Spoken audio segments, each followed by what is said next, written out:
It's a revolution.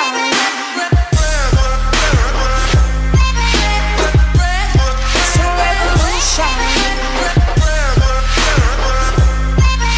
What is going on, everybody? Welcome back to another video, and today on Forza Motorsport 6 we're going to be doing a drift build on this thing, the Jeep Grand Wagoneer, a car that was actually, I think, in Forza Horizon 2, and I'm not entirely sure if I've ever done a drift build on it, but it's going to happen today, and it's going to happen on Forza 6 either way. So this is interesting. I randomly was looking through all the cars and I wanted to do a drift build on one of the cars. So today I managed to stumble across this thing.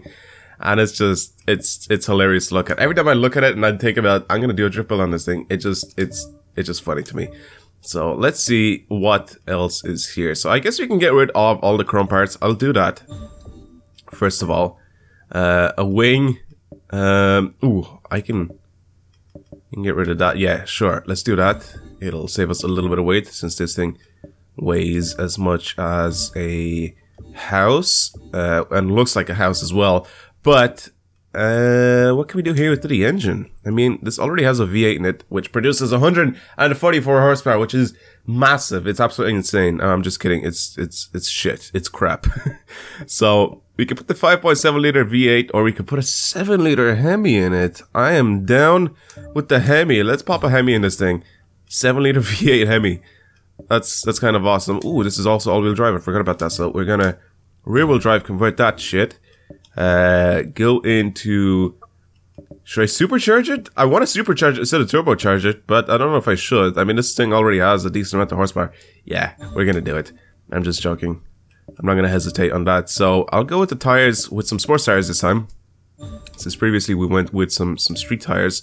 235s on the front, and we have some 235s in the rear. They look really skinny for 235 tires. I do not think they're 235s on the actual car itself. Unless this thing is as wide as a house as well, then maybe they are. But I'll keep the 235 tires for now. Wheels. I am going to go with something sort of interesting. I don't want to choose anything. These look kind of cool. Nah.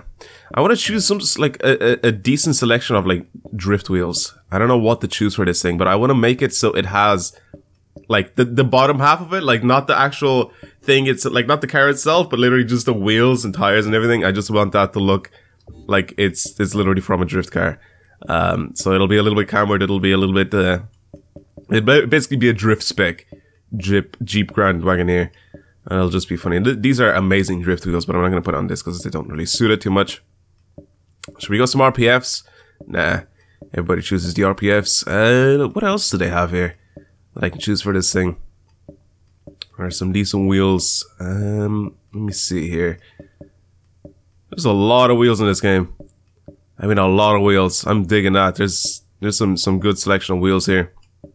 I really like these.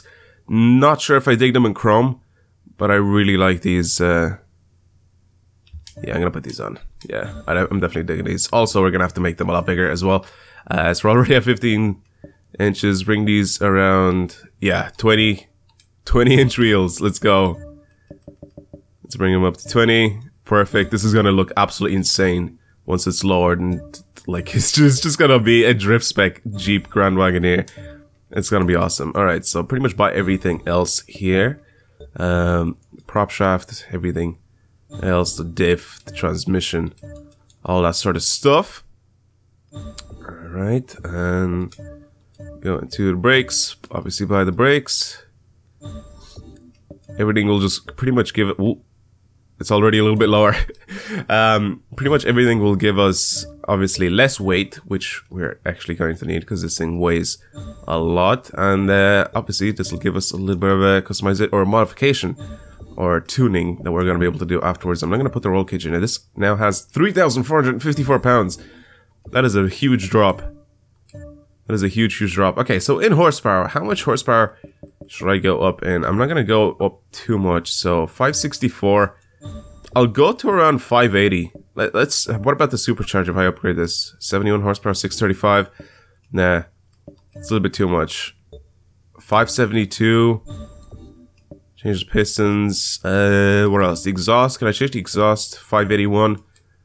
I'm down with the 581. Oh my god, does it have the same amount of horsepower as torque? Yes, it does. Okay, I'm not changing that. That's perfect.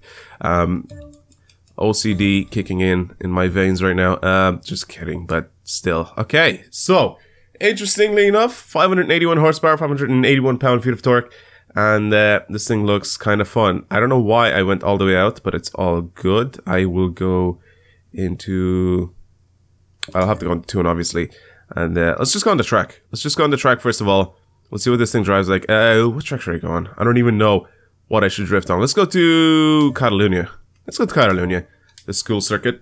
I'm down for this. I don't know. I can't remember actually what track we were using last time. I think it was Lime Rock. But Catalunya is also a really, really good circuit to test out cars on. Especially this school circuit. So this one here, the smaller one, is actually kind of cool. I always used to test out my... This is nice and low. I always used to test out my cars here on... This is a house. This is literally a house.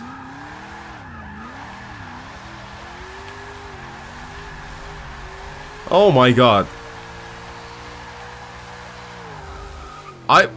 Can I keep this stock? Like... Okay, I went in a little bit too fast there. That was my fault. Still trying to get used to it, but... Holy shit!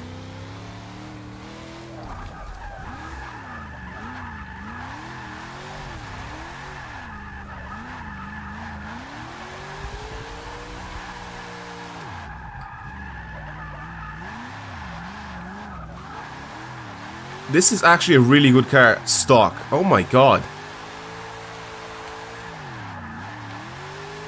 Ooh, okay. Power got a little bit away from me there. I'm sorry. This is actually... I'm honestly speechless of how good this is stock. I love that really, really shiny roof and the very pixelated trees on it. This is amazing how good it is stock.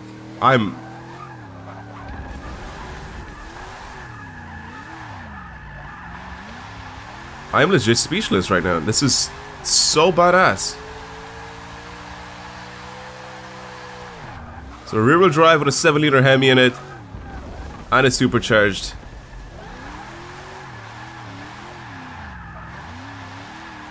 I have to be careful with the amount of power that I'm putting down right now. Especially on transfers and stuff like that whenever I like reinitiate a drift. Because that happens, pretty much. But god damn, this is so good. This is fun, and it looks baller, to be honest. Alright, let's go to tuning. I'm really digging the tire pressure, that's fine. The gearing is actually absolutely perfect on this thing. Don't want to change anything on that. On the camber and toe, so I usually like to go with something similar to this. This is usually what I like to run for camber. We'll see what that's like. Toe, I always bring it to a positive either 2 or I mess around between like 1 or 2, right? So between positive 1 degree to positive 2 degrees on toe, especially for people with a controller that are drifting. This is very crucial in the toe because it helps the suspension be a little bit less twitchy, and also when you're counter steering, it's perfect lock, right? Whenever you're like fully steering. Or fully counter steering, I should say. Anti-roll bars, I'm not going to mess around with those. Those are just fine. Springs, I will leave... I think I'm going to stiffen the springs just a tiny, tiny bit. I don't... Like, I like the way, like, it's soft. I can feel like how soft it is right now. But I want to stiffen them up just a little bit. I want to see how much of a difference that actually makes. Ride height, we're going to slam this. This is going to go as low as it possibly can. Obviously. Dampers, now again, this is for people that have controllers.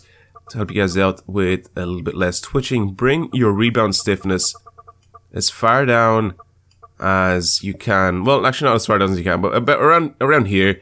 Again, usually keep the front a little bit stiffer than the rear, just so you can follow like obviously pretty much the same setup that it was on before. The bump stiffness, that doesn't really make too much of a difference. You can keep that there. You can mess around with this as much as you want. But I'm actually digging the way this is stock, so I'm going to leave that the way it is. Now in aero, not going to do anything there. Brake, nothing there. And the diff is already locked. Let's just lock the braking diff as well, or the deceleration, whatever. Ooh, it just got a little bit lower.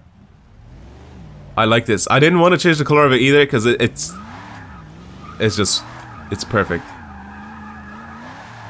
And with that, our car, or house, is now something you can handle.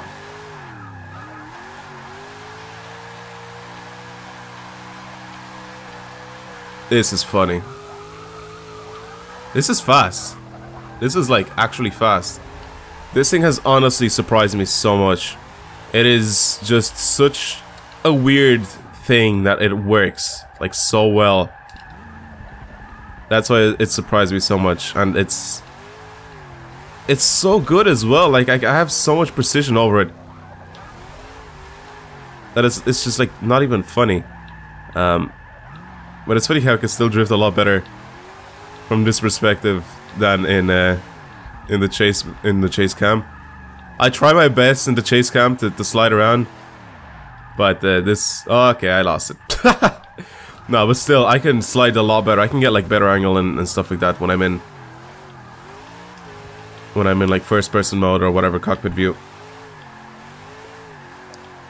I have a lot better precision and everything, and my slides are a lot cleaner and all that sort of stuff. So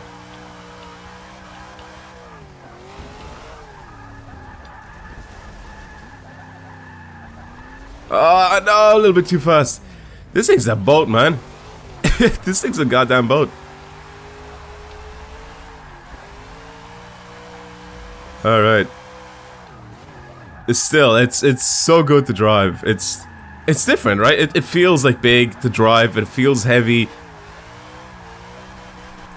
I mean, that's the point of this thing. It's a giant heavy house that I end up getting sideways. And honestly, I really like it. It's actually kind of fun. Alright, so that is gonna be it. Thank you guys for watching today's video. Hopefully you've enjoyed it. It's something a little bit weird and interesting. I used to do these quite a lot on Forza Horizon 2, where I used to build these like more like unusual cars, I guess, for drifting. And it makes it a lot more interesting if I do it in Forza 6 as well, which is more of a simulator type game. But this was a fun build. If you guys want to see anything like more interesting like this than just normal drift builds, because pretty much everybody does these normal drift builds, I sort of enjoy doing these more unusual cars, you know, up for drifting. So if you guys have any suggestions, leave them down in the comments below for sure. And I lost it. It's gone. It's gone. I have to be careful with the amount of angle that I put in this thing. It does not like it. The steering angle on this thing is it's crap, to be honest. And it just doesn't like it. But so far, this car has amazed me. And yeah, again, like I said, if you guys have any suggestions of anything interesting that you guys want to see in future drift builds, and please leave them down in the comments below. And again, if you enjoyed the video, give it a like. If you dislike the video, of course, give it a dislike. But yeah, that is gonna be it. Thank you again for watching today's video, and I will see you guys later. Goodbye.